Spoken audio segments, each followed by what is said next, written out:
Bonjour, aujourd'hui vidéo test Orbea Rise. Donc je vais pas forcément tester ce modèle en particulier. Ici pour l'info c'est un H30. On va parler d'une nouvelle tendance. C'est les VAE légers. Par exemple sur le Rise, on est monté d'un EP8 Shimano mais RS. Donc c'est un moteur qui est spécialement conçu en collaboration avec Orbea. 60 Nm max, plus petit, plus léger.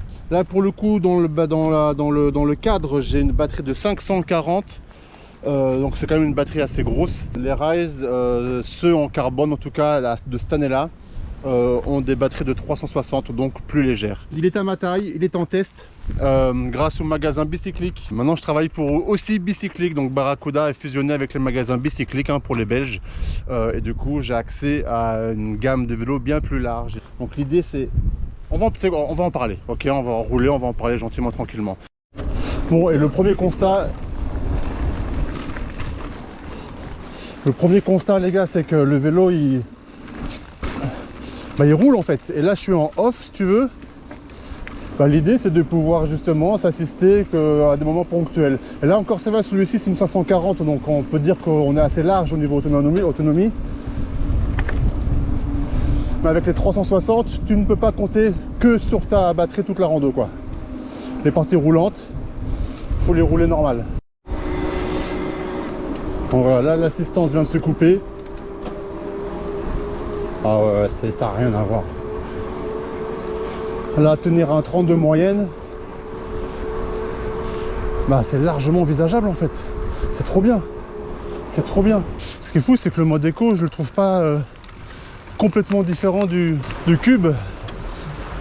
Mais ça vient aussi peut-être du fait que le vélo est plus léger, donc il est vraiment plus facile à amener. Là, par exemple, je suis en off encore et ça me pose aucun problème. Alors oui, c'est pas non plus mon Spark, faut pas déconner, mais quand même, ça fait plaisir quoi. Là, regarde, ça monte un peu, j'ai basculé en mode éco. Et là, si je mouline, ça monte, je pousse. Je pousse. Allez. Mais l'effort est présent. Donc c'est... on est vraiment à mi-chemin entre le full élec et le musculaire. Pour optimiser les relances, pour jouer.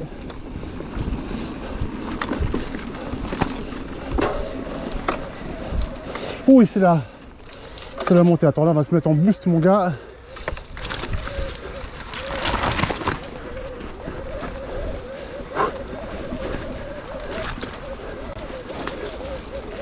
Ouais, ça patine.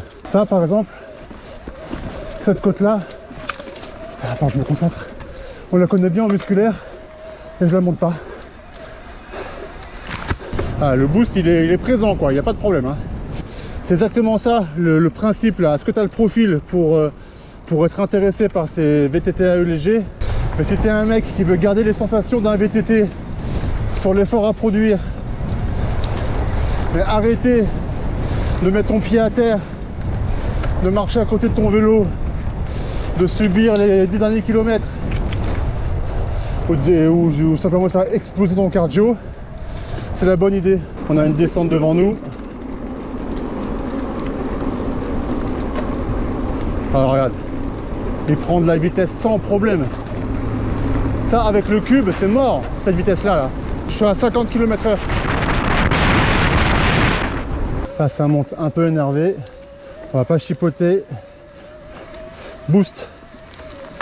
Sinon là c'est à pied ça.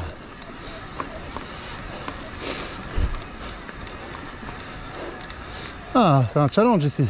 Alors on pédale plus vite, Charles, on pédale plus vite. On pédale plus vite, hop, c'est bon.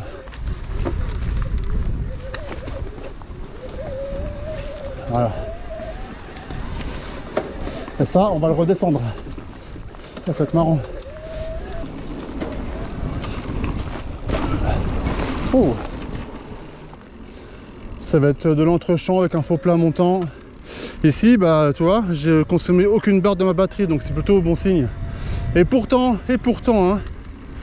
je dois être à 100 et quelques kilos en plus, je ne veux pas te dire le chiffre précis. Et je suis toujours full batterie.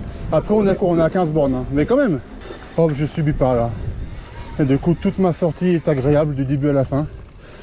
Et j'aurai le sentiment vraiment d'avoir fait du sport intense. Bon là la distance c'est pas énorme, mais tu comprends l'idée quoi. Tandis qu'avec le full, déjà mentalement t'es armé de ouf.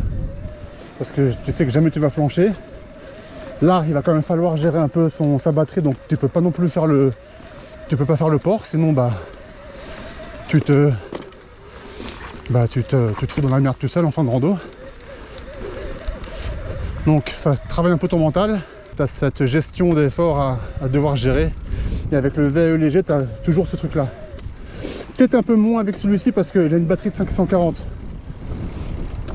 Donc je suis quand même large.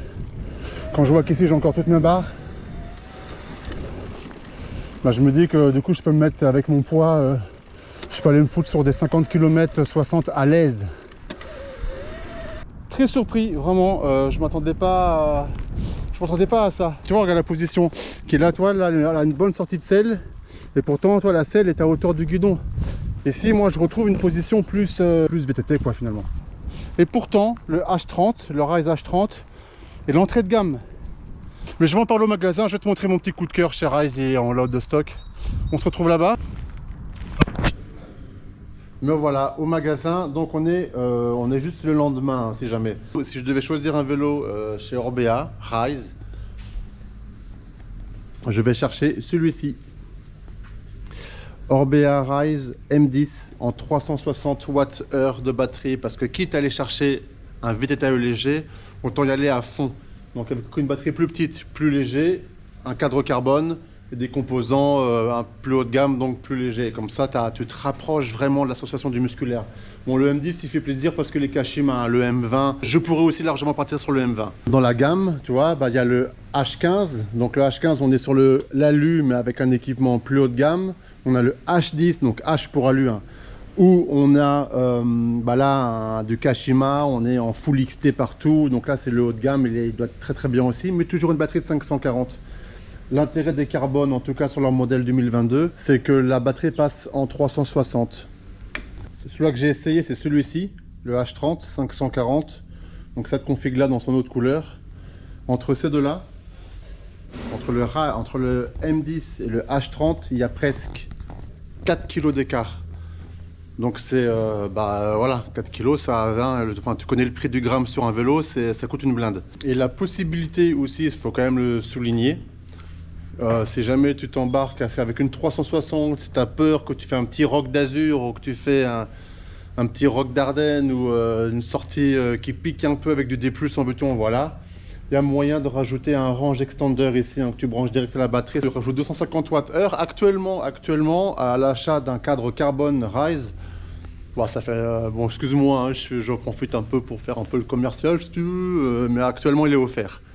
Donc tu as une remise sur ton vélo de 10% et tu as un extender offert à 500 balles. Pour quelqu'un qui veut reprendre le sport, qui veut reprendre le VTT, c'est parfait parce que tu auras envie de rouler toute l'année. Tu vas me dire, ouais, mais t'es débutant, tu peux acheter un musculaire, on l'a fait des années. Sauf qu'il y a un paquet de musculaires qui sont encore dans les garages parce qu'on s'aperçoit que le VTT, c'est un sport exigeant, c'est dur, c'est un sport qu'il faut entretenir. Il faut avoir un certain rythme dans ses sorties pour pouvoir progresser. Ici, tu as du plaisir tout de suite et vraiment, si tu joues le jeu en éco, tu as l'impression de rouler un musculaire mais que tu es en forme, quoi. Grosso modo, c'est un peu le truc. Ma conclusion est, si tu veux encore travailler ton mental et que tu veux encore pousser sur tes pédales, les VTTAE légers sont peut-être la bonne solution. Je vais être honnête, le Rise m'a vraiment convaincu, c'était incroyable. Ça l'avait dit, hein. Ouais. Merci beaucoup et ciao, hein. Au revoir les copains. Au revoir.